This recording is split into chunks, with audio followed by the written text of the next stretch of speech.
welcome everyone in Nigeria and the rest of the world. I am Gimba Umar and this is State of the Nation. Right behind me, data feeds still coming through on all our social media platforms in one place simultaneously. Follow us live on your mobile device. Just log on to m.channeltv.com. Share your thoughts with us as well. Use the hashtag State of the Nation and tweets at _Gimba Umar. Let's get the show started at this time.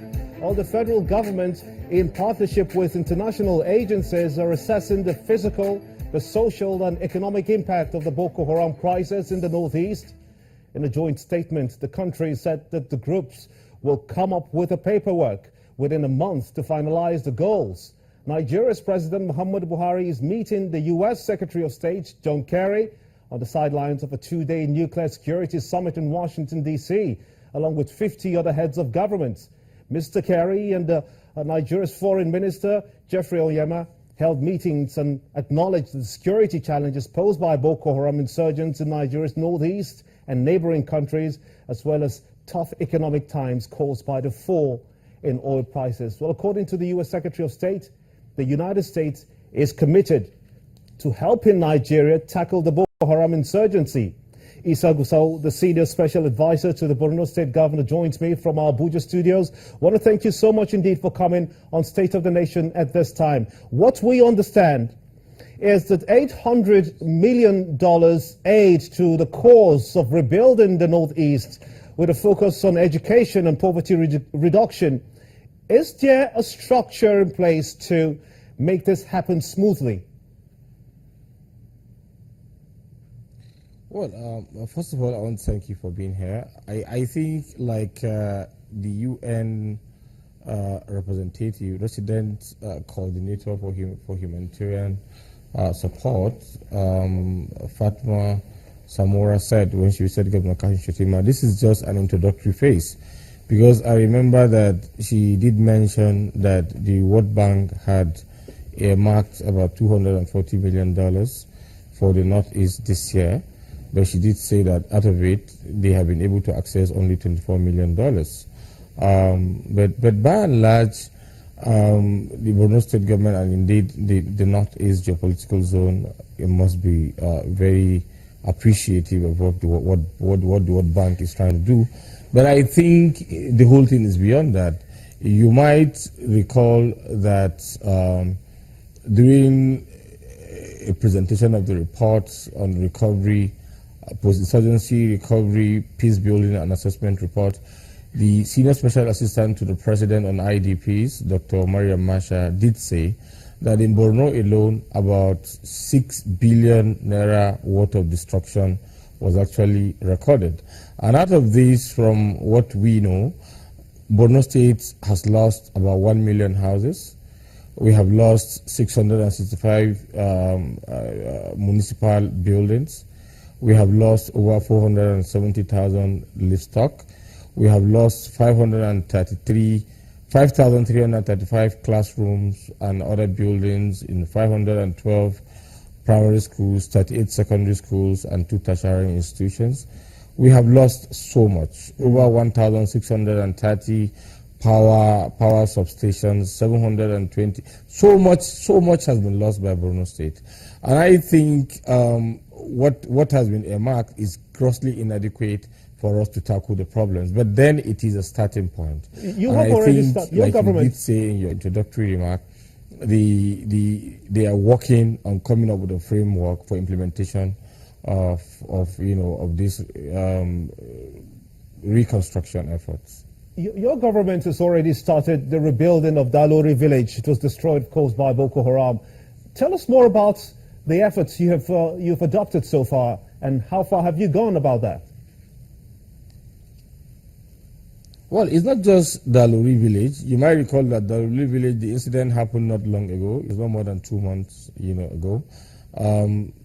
There are many other communities that are being reconstructed. Like Channels has reported with visuals in the past, reconstruction works are going in Kaga. Reconstruction works are going in Konduga, some part of Bama. Approvals have just been made for works to start in Goza. What we do is that we collaborate actively with the military. the state governments, it's not as if there are some of the places cannot be accessed, but there are instances where the military is carrying out certain operations, maybe through aerial operational movement or ground operational movement. We don't want to interfere with that. So the military tells us that you can move into this particular location and start what you're doing. So that's basically what we are doing right now in Dalori. There are many sites, there.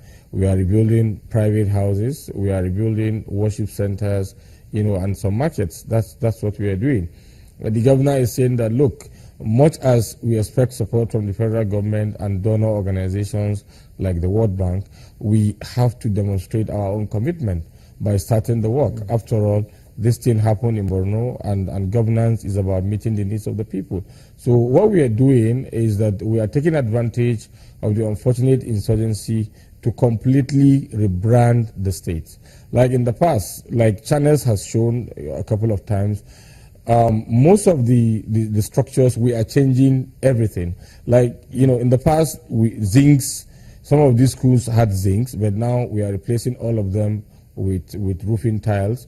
We are replacing the doors with modern doors, with tiles. We are replacing the ceilings with just ask you, that's what we are doing, because we want to set a standard so that whoever is coming to assist Borno should know that this is the standard that we have set for ourselves. And now we're looking at $800 million. We're looking at $800 million in aid. How would you want to see this financial support used for optimal results? Well, the Governor Kashim Shettima has always said that we must focus on critical sectors, and these critical sectors are basically healthcare, water and sanitation, education and agriculture, because agriculture provides means, of livelihood, and of course housing, because people must have shelter. They can't live, on the ground. I think what is most important is that the Borno State government is very much committed, and I think if there is no better way of showing commitment than what the state government has already started, the reconstruction works that we are already doing, the World Bank officials, the UN officials, some of them have visited Borno State government, they have visited some of our sites, they have seen the standard, and I think they are quite impressed. Maybe that also gingers them, into what they are doing. The most important thing is that this is going to be a very transparent process. The World Bank would have their officials on ground, the federal government team will be there, the Borno State government will be there, and I think everything will be implemented in accordance with whatever action plan that is developed at the end of the day. But I think the earlier we come together to get these things across, the better. Because like Governor Kashim Shettima has always said, we do not want to entrench the culture of IDPs. Because if you go to places like Kenya, you look at the Dadaab, IDP camp, it has been in existence in the last 25 years. So we do not want that culture. Some of the IDPs have already started establishing businesses. They are getting used to resident buyers from their trade, and then if you are not careful, people will begin to see IDP camps like homes. So we really don't want to encourage that culture, and that's why we started what we are already doing. And I think the international community and the federal government are also as committed as the Borno State government. I believe that there's going to be a completely transparent process in implementing these funds. We also know that the Senate has asked its appropriation committee to approve 108 billion naira under the service-wide votes for the relocation and resettlement of citizens who are displaced by Boko Haram insurgency in the northeast region. Is this in effect being done, or is it being captured in the 2016 budget? Tell us.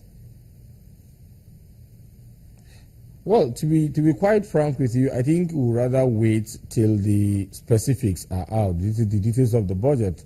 You know that the Senate is yet, the details of the budget, is yet to be out. Even if the Senate comes out with details like the Senate President did promise, there has to be concurrency, on the part of the presidency. The president has to see it. He has to assent, to the budget at the end of the day. It is the final document that will now determine everybody's approach, to the 2016 budget. I think it might be hasty on our part to begin to determine or predict what the budget may contain, but I believe that the National Assembly has shown so much concern, for the Northeast, and of course, that the bill for the establishment of the Northeast Development Commission has already passed second reading. I think the Senate has shown tremendous concern as much as the House of Reps. And I'm very sure that all the lawmakers have fused into one, on this issue of the Northeast. So we look forward to having, a very big allocation, in the 2016 budget. Interesting. Many thanks indeed.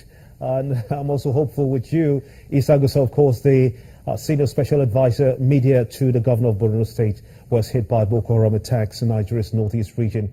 Many thanks indeed for talking to us on State of the Nation. The economy is faced with the worst of times in its history. Fuel queues, mounting pressures despite government efforts to cushion the effects in the center of the reforms taking place in the oil sector. That's next when State of the Nation returns. Join us again.